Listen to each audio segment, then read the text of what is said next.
Annyeonghaseyo, 선생님 CD Vlogs입니다. Welcome to my YouTube channel. Kung hindi ka pa nakakapag-subscribe sa aking YouTube channel, don't forget to click the subscribe button and notification bell para lagi kang updated sa aking mga latest uploads.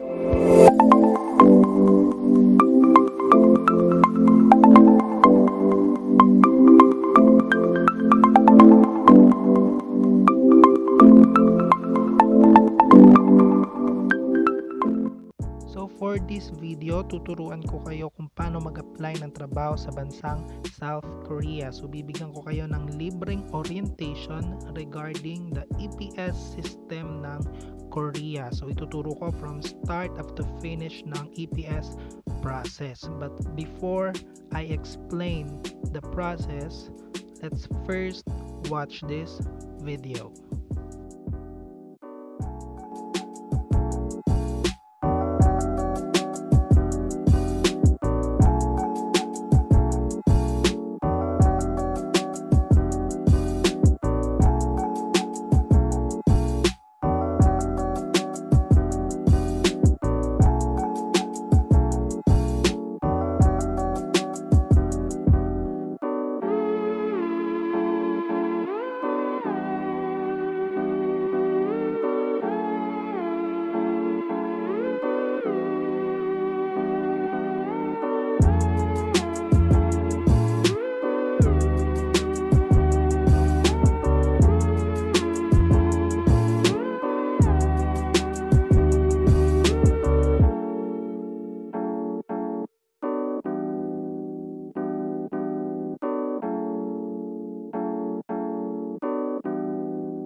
So, ang Employment Permit System o mas kilala sa tawag na EPS ay nagsimula ng 2004. Allows employers who have failed to hire local workforce to legally employ foreign workers. So, si Korean employers kasi o maraming Korean employers ang nahihirapan maghanap ng mga local workforce na nagmumula sa sarili nilang bansa. Kasi ang mga Koreans, usually ayaw nila yung mga trabaho na 3D o yung tinatawag nating dangerous na trabaho, difficult na trabaho, at dirty na trabaho. So, dahil nahihirapan sila, nakipag-tie up sila sa mga government ng mga bansa para makapag-hire sila ng legal ng mga migrant workers. So, they are mostly deployed in manufacturing companies. So, yung mga under po ng EPS system, so ang visa po na ino-offer nila is ang E9 visa exclusive for manufacturing. So, yung mga under ng EPS system na mga migrant workers, so they are usually employed sa mga manufacturing companies. So, yung mga factory workers, ganyan, ng mga salamin or mga parts ng sasakyan. So, parang dito sa Pilipinas, yung mga companies na mga production operator. So, it is also an example of a non-seasonal temporary labor migration program that operates through bilateral government-to-government memoranda of Understanding o MOA. So ito po ay temporary labor migration program lang. Ibig sabihin, meron lang limit kung gaano kahaba ang pwedeng mag-stay na migrant worker. So ang E9 visa is, or yung mga undergo ng EPS system, maximum lang ng 9 years and 8 months. Okay? So wala pong agency si EPS system maliban lang kay POEA. So nangyayari lang yung transaction regarding employment at deployment between POEA and HRD Korea. Kaya nga po si South Korea ay walang placement fee kasi nga po direct hire po tayo ng government to government Memoranda of Understanding. So marami po kasi nagtatanong kung ano daw pong agency ang pwedeng pasukan para maging factory worker sa South Korea. As far as we know, EPS lang po ang proseso na maaari naming maituro sa kanila kasi yun lang po ang alam namin na legal na paraan para magkaroon ng trabaho sa bansang South Korea. South Korea EPS worker demand ng 2019. So South Korea will accept 56,000 foreign workers under the employment permit system in 2019.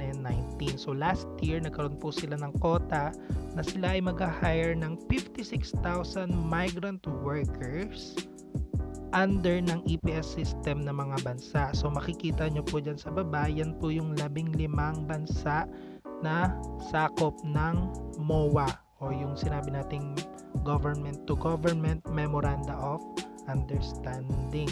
So sabi dyan, number 1 is Nepal, number 2 is Timor, Mongolia, Myanmar, Bangladesh, Vietnam, Sri Lanka, Uzbekistan, Indonesia, China, Cambodia, Kyrgyzstan, Thailand, Pakistan at syempre po ang Philippines. So kapag nakapagtrabaho na po kayo sa South Korea, hindi lang po Koreans ang makakasama ninyo sa company. So minsan may mga Vietnamese, may mga Thailander, meron mga Uzbekistan, Nepalese, basta under ng 15 countries na yan. So maaari kayong magkaroon ng kasamaan sa company na ibang lahi bukod sa Korean. So hindi po kasama sa slide natin yung quota for 2020 pero malapit lang naman po sa bilang na kinuha din last year yung kukunin nila for this year. Kasi taon-taon naman po ay may nauwi na migrant workers. Taon-taon may natatapos na kontrata. South Korea basic minimum wage. So tungkol naman po tayo sa salary. So sa mga nagtatanong, posible ba yung 80,000 to 100,000 o yung ibang school sinasabi hanggang 120,000. So posible ba talaga yon? So ipapaliwanag ko. So yung basic minimum wage last year, yung 2019 basic minimum wage, pag sinabing basic minimum wage, so 8 hours a day, 40 hours a week. Ibig sabihin, kapag sa isang araw nagtrabaho ka ng 8 hours from Monday to Friday, so sasahod ka ng basic minimum wage. So ang basic minimum wage last year per month is 1,745,150 Korean won or equivalent sa 76,477 and 36 centavos. So yung rate po ng palitan na yan, so depende po sa taas o baba ng palitan. Pero nung ginawa ko po tong slide na to, so syempre depende po ako kung magkano yung palitan ng peso to Korean won at Korean won to dollars. So kapag nagtrabaho ka in 1 month ng 8 hours a day ng Monday to Friday, sasahod ka ng 1,745,150 Korean won or equivalent to 76,477 and 36 centavos sa Philippine peso. So hindi pa kasama yung OT mo dyan. So pag nag-OT ka naman, ang per hour mo is 12,525 Korean won or equivalent sa peso ng 548 and 88 centavos. So kapag sa isang araw lumagpas ka ng 8 hours ng pagtatrabaho, so pasok na siya sa OT. Then Saturday, kapag pumasok ka, so OT rate na yung per hour mo. Then kapag Sunday, 200% ng minimum wage mo ng isang araw ang iyong sasahurin. So ang 2020 basic minimum wage, so tumaas po siya ng 2.9% from the previous basic minimum wage. Okay, kung last year is 1,745,150 Korean won, so starting po ng January 1, 2020, so ang basic minimum wage na po per month is 1,795,310 Korean won, or equivalent to 78,675 and 51 centavos sa Philippine peso. And then ang OT rate naman, or ang overtime rate per hour, is 12,885 Korean won, or equivalent into 564 and 65 centavos sa Philippine peso. So sa mga nagtatanong kung posible ba yung 80,000 to 100,000 na sahod sa South Korea per month, posible po, kasi kung papasok lang kayo ng Monday to Friday 8 hours a day, so sasahod na kayo sa isang buwan ng 78,675 pesos. So kung sa isang buwan meron kayong 50 hours na OT, so pasok talaga kayo sa 100,000 per month. So posible po talaga yung 80 to 100,000 pesos per month na sahod sa bansang South Korea. So next, sino-sino ba yung mga pwedeng mag-undergo ng EPS process? So EPS aspirant qualification, so you must be male and female. So wala namang gender discrimination sa bansang South Korea. So kung tomboy ka o bakla ka, okay lang yon. So number 2, at least high school graduate. So isa ito sa kagandang requirements nila. So hindi sila nagre-require ng higher degree para mag-undergo ka ng EPS process. So kahit high school graduate ka, so pwede kang mag-apply or mag-undergo ng EPS process. Okay, number 3, person age between 18 and 38 years old. So karamitan, kapag 36 na yung nag-a-apply, so medyo alanganin na siya. So minsan yung ibang school na nag-guide sa estudyante para sa process, hindi na tinatanggap kapag 37 and 38 na, kasi masasayang lang yung effort nung tao kung ma-expire lang siya dahil sa edad. Okay, next is no criminal record in relation to serious offense punishable by imprisonment. So yung mga walang kaso o yung mabibigat na kaso na para makulong ka. Okay, so dapat malinis yung derogatory record mo. Number 5, no past records of deportation or departure under a departure order from the Republic of Korea. So ibig sabihin yung mga tao na hindi pa nade-deport sa bansang Korea. Tanong, kung na-deport po ba ako sa Taiwan o sa ibang bansa, pwede ba ako mag-apply sa South Korea? Okay lang, kasi sinabi naman dito, basta hindi ka deported sa bansang South Korea. Okay? Next is not subject to travel ban in his her home country. Ibig sabihin yung mga tao na nakakalabas-pasok sa bansang Pilipinas. Ibig sabihin wala siyang travel ban mula sa immigration. Okay? Number 7, person who fulfills the eligibility requirements decided by both countries. So ito yung mga tao na dapat willing kang ibigay sa kanila lahat ng mga information o mga requirements mo. For example, mga birth certificate mo, mga ID mo, passport mo. So willing kang ipasa sa kanila. And lastly, no tuberculosis, no hepatitis, at hindi color blind. So napakalaga na hindi ka color blind. So pag malabo ang mata, okay lang. Pwede mo naman suotin yung salamin kapag nagme-medical ka, basta wag ka lang colorblind, wala kang tuberculosis, at wala kang hepatitis. Isa pa, dapat wala kang finger or disc amputation. Ibig sabihin, yung daliri mo kulang-kulang o putol-putol, tabingi, or yung disc, yung dito sa balakang mo, yung disc mo dyan is nakatabingi, nakatagilid. So, bawal na bawal din po iyon. So in short, physically fit ka. Kung high blood ka, okay lang din yan. So meron namang gamot na ibibigay sa'yo para may pasa mo yung medical at mapagpatuloy mo yung proseso. So, let's proceed na sa EPS aspirant process, okay? Okay, number 1 is Korean language tutorial. So, nakalagay dyan ay optional. So, hindi naman nire-required ng EPS process na mag-aral ka sa isang Korean language tutorial. Ang kaibahan nga lang, kapag nag-aral ka sa isang Korean language tutorial, may magka-guide sa'yo along the process. At the same time, may tuturo sa inyo yung mga techniques para maipasa yung exam na ibibigay ni HRD Korea. So, wala naman kasing ibang way para maging qualified applicant sa EPS process kundi ang maipasa ang Korean language test o yung EPS-TOPIK na sinasabi nila. So, ang EPS-TOPIK meaning Employment Permit System Test of Proficiency in Korean.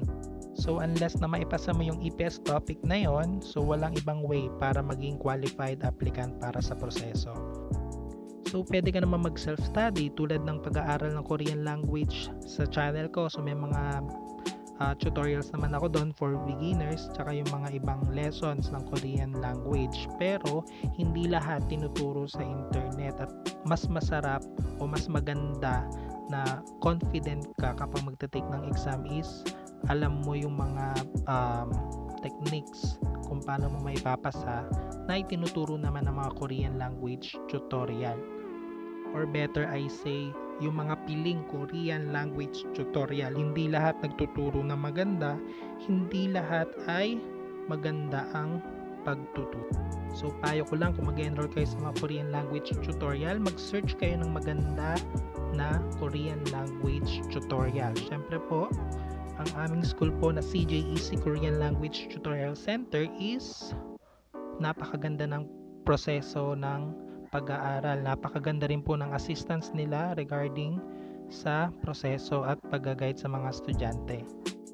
Next, number 2, online survey implemented by POEA. So, pinapatupad lang yan ni POEA yung online survey na yan para malaman nila kung gaano kadami yung gustong take ng exam sa buong Pilipinas. So, kadalasan naman ang ipapasa nyo lang dyan yung mga personal information ninyo, scan documents ninyo na passport, biography page, at passport size picture na soft copy. So, isasend nyo lang yan. Online din naman yung process nyan.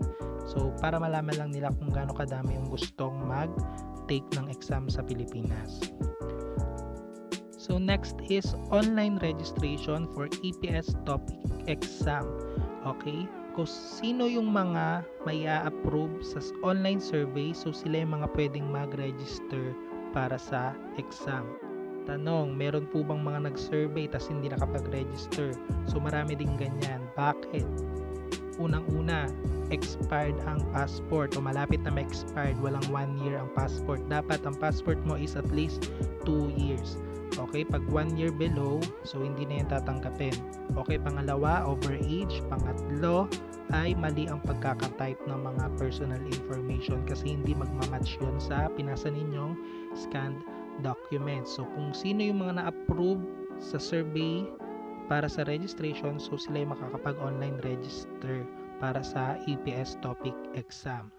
So, yung registration nagaganap din yan through e-registration ng POEA. So, kailangan nyo gumawa ng account sa e-registration kasi dun nyo po o dun nila ginaganap yung online registration para sa exam.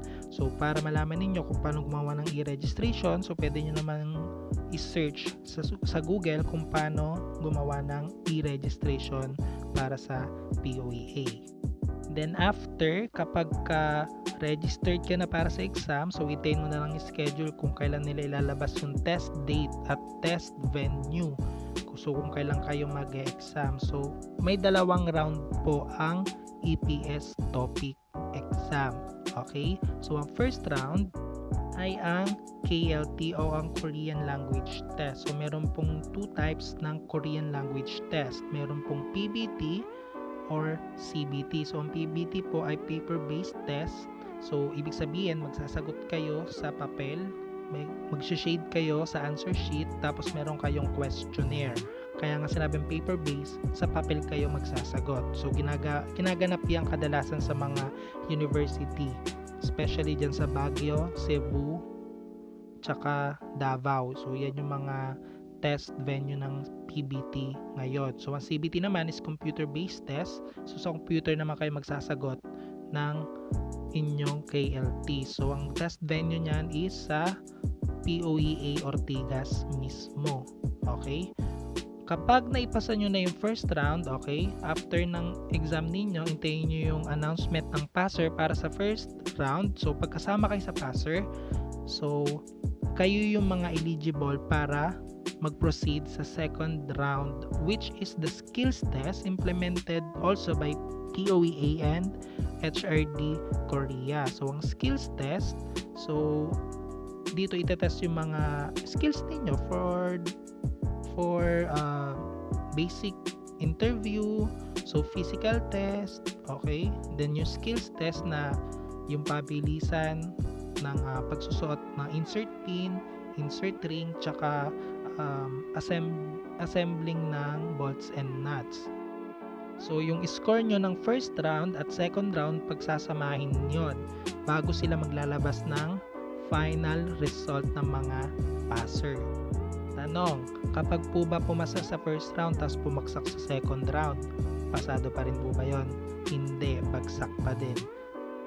Kasi nga po meron po silang required na passing grade na kapag isinama nila yung first round grade ninyo sa second round grade ninyo, so kapag hindi inabot yung passing grade na nire-require nila, bagsak pa rin po kayo.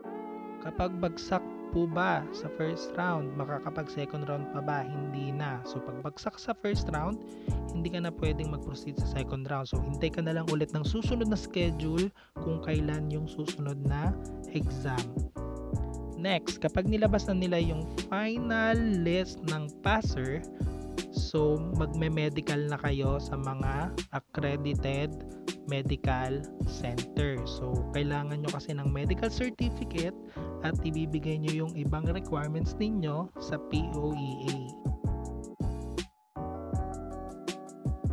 Next, all EPS qualified applicants will having their EPS account where they can check the progress of their application. So after nyo may paso yung medical certificate ninyo at ibang requirements sa POEA, so gagawa kayo ng EPS account. Karaniwan naman yung school na pinag-aralan ninyo, pwede kayo magpatulong doon, or tinuturo naman ni POEA kung paano gumawa ng EPS account. Doon nyo makikita kung ano nang nangyayari doon sa pinasa ninyong requirements kay POEA, okay? Then makikita nyo doon yung progress, kung ano nang nangyayari doon sa papel na pinasa nyo sa kanila. Okay? So may mga column doon. So kapag nakalagay doon sa inyong job seeker roster ay forwarded, ibig sabihin yung papel ninyo ay i-forward na ni POEA kay HRD Korea. Then kapag nakalagay is approved, okay, ibig sabihin qualified applicant na kayo para sa EPS process. Ibig sabihin nakalinya na kayo na pagpipilian ng employer. So ang way po ng selection is random. So kapag yung job seeker roster ninyo is approved na, ibig sabihin walang naging discrepancy sa mga pinasa ninyong requirements. Ibig sabihin waiting na lang kayo ng employer. Yung pagkapasa nyo po ng exam is 2 years valid. Ibig sabihin from the day nang nag-exam kayo, so kapag nakapasa kayo, 2 years po yung ibibigay sa inyo na waiting area para magkaroon ng employer. So hindi po pare-pareho. For example, yung roster po ninyo ay nag-start ng April 16. Okay? So ma-expired yung roster ninyo ng April 16, 2022 kasi 2 years nga po. So hindi pare-pareho ng pag-alis. Minsan 1 month pa lang meron ng employer, minsan naman 2 months, 3 months, hindi pare-pareho. So kapag ang roster ninyo or waiting na kayo ng employer, so sali kayo sa mga groups sa Facebook para sila kasi minsan yung nag-update kung kailan merong mga massive selection. So Napaka-importante kapag may mga massive selection day o araw-araw, tuwing hapon siguro, i-check ninyo yung EPS account ninyo kasi waiting na kayo ng employer. So, dun sa EPS account ninyo, meron dong column na nakalagay is employment permit issuance. Kapag nakatapat doon o nakalagay doon sa tapat ay issued, ibig sabihin ay napili na kayo ng employer. So, magdiwang na kayo kasi napili na kayo ng employer at marapit na kayong umalis. Okay? Then, kasunod na agad noon, ilang araw lang o minsan sabay yang issue na yan, yung standard labor contract mo. So, yung kontrata mo, ipapasa na ng employer kay POEA para mapirmahan mo na agad. So, kapag nakalagay sa standard labor contract mo is forwarded, so kailangan mo na pumunta agad-agad kay POEA. Siyempre, dala-dala mo pa rin yung mga passport mo at ibang requirements mo. Then, kailangan mo nang pumirma ng kontrata. Then, doon sa kontrata mo, makikita mo yung pangalan ng employer mo, pangalan ng company mo, anong address ng company mo, number ng company ninyo, anong klase ang gawa ninyo, anong klase ng bahay yung titirahan mo doon, magkano yung sasahurin mo, ano yung mga libre sa inyo, kung libre ba yung almusal hanggang hapunan, libre ba ang bahay ninyo. So, nakasaad lahat doon sa standard labor contract. Then, after mong pumirma ng kontrata, then i-apply na nila sa visa yon. So, ikaw, kailangan mong second medical. Okay? So, kung saan kayo nagpa-medical nung una, doon na lang ulit kayo bumalik for second medical. Then, kailangan nyo magpa-TB test or tuberculosis test sa St. Luke's or Makati Med. Then, after nun, kailangan mo ulit ipasa kay POEA yung second medical mo. Then, after mo magpasa, maghihintay ka ulit ng schedule mo for Korean Language and Culture Refreshment Course for 5 days. So, kapag nakaschedule ka na, kailangan mong pumasok ng KLCRC para sa certification na yan. Kasi kailangan mo yung certificate na makukuha dyan sa Korean Language and Culture Refreshment Course, kasama yan sa requirements mo sa pag-alis mo. So, habang nag-aaral ka or nag-undergo ka ng training na yan, so naghihintay ka na rin ng number 9 na yan, CCVI issuance o yung Korean visa mo. So, yung CCVI mo, pag nakalagay dun sa EPS account mo is issued, ibig sabihin, approve yung visa mo for Korea or yung E9 visa na sinasabi natin kanina. So, habang nag-undergo ka niyang Korean Language and Culture Refreshment Course, so iniintay mo na rin yung schedule ng entry date mo. So, sa EPS account mo, may dalawang klase ng entry date doon. Merong tentative entry date at actual entry date. Ibig sabihin, kapag may entry date ka na, so kailangan mo nang magbayad ng mga government fees like Pag-ibig, PhilHealth, OWA, etc. Kaya nga po wala tayong placement fee kasi kayo po ang magbabayad kasi government to government po. Then kapag may actual entry date ka na, kailangan mo na ring bayaran yung iyong plane ticket. Then kapag nakumpleto mo na lahat yung training mo at saka yung mga papel na hiningi ni POEA, so kailangan mo ipasa sa kanila yon. Then mag-iintay ka na ng schedule mo for pre-departure orientation seminar o yung PDOS. Okay? Kapag PDOS mo na, so ang PDOS mo is usually 2 days before your departure. Okay? Then after mo ng PDOS, so departure na. So maaalis na kayo. Then pagdating nyo ng Korea, so hindi pa agad-agad kayo pupunta ng mga employer ninyo. So 3 days pa kayong pupunta sa training center. Okay? So doon makikinig kayo ng mga seminars. So makikinig lang kayo kung ano yung mga karapatan ninyo bilang OFW doon. So sino yung mga dapat nyong tawagan. Then gagawin kayo doon ng bank account sa Korea. Then ika-pangatlong araw ninyo, doon kayo kukunin ng mga employer ninyo. Okay? So pagdating nyo sa Korea, pagdating nyo sa training center, magme-medical ulit kayo doon. Okay? So napakahalaga na alagaan ninyo yung mga health ninyo, especially kapag may employer na kayo or nag-undergo kayo ng process. Pag nag-exam kayo, so dapat alagaan ninyo yung mga health ninyo para at least hindi kayo magka-problema. Mahirap naman yung maipasa nyo exam, then pagdating naman sa medical ay babagsak kayo. So sayang naman yung opportunity. Ang Korea po ay napakahaba ng proseso pero worth it naman kapag po kayo ay nakarating na doon sa bansang South Korea. So ito po yung example ng EPS account. So nakalagay po dyan, yung unang column is EPS-TOPIK. So naipasa niya po yung exam niya noong 2013. Then job seeker roster forwarding date. So finorward po yung papel na pinasa niya kay PUEA after niya makapasa, yung pinasa niyang medical certificate at passport, at yung form na pinilapan niya sa PUEA. Then na-approve po yung papel niya, yung job seeker roster approval date. So nakalagay po dun sa pangatlong column yung date, kung gaano kahaba yung validity ng kanyang pagkapasa. So nakalagay po dyan ay 1 year. So di ba sinabi ko po kanina 2 years? So after kasi ng 1 year, kailangan mo munang mag-report ulit kay POEA kung wala ka pa ring employer para i-renew nila for another year. Kaya po 2 years yung valid ng pagkapasa ninyo sa exam. Okay? Next, employment permit issuance. So ito yung sinasabi ko pagka may employer ka na, so issued. So nabigyan na po siya ng employer. Next, pang-5, standard labor contract forwarding. So finorward po yung kontrata na niya sa POEA. Next is standard labor contract signing. So pinirma niya po yung kanyang kontrata. Next is CCVI issuance. In-issue po yung kanyang Korean visa.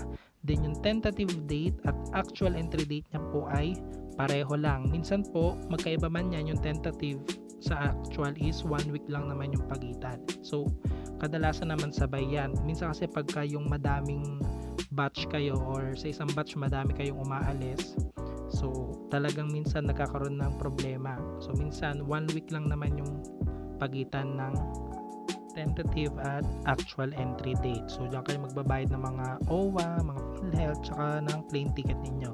Then yung employment training, ito yung sinasabi kong 3 days training sa Korea, na pagdating nyo doon 3 days pa kayo magsama-sama, at pagdating sa ikatlong araw doon kayo susundin ng mga amo ninyo. Then work assignment date, so doon na siya nag-start ng trabaho niya sa South Korea. So this is the end of our video. I hope na marami kayo natutunan at nagkaroon kayo ng idea kung paano mag-apply ng trabaho sa bansang South Korea. So kung willing kayo, so pwede kayong maghanap ng pinakamalapit na Korean language center tutorial para makapag-orientation kayo kung hindi nyo pa naintindihan tong video na to maigi. So pwede kayo magpa-orient ulit sa ibang school para at least mas maging malinaw sa inyo.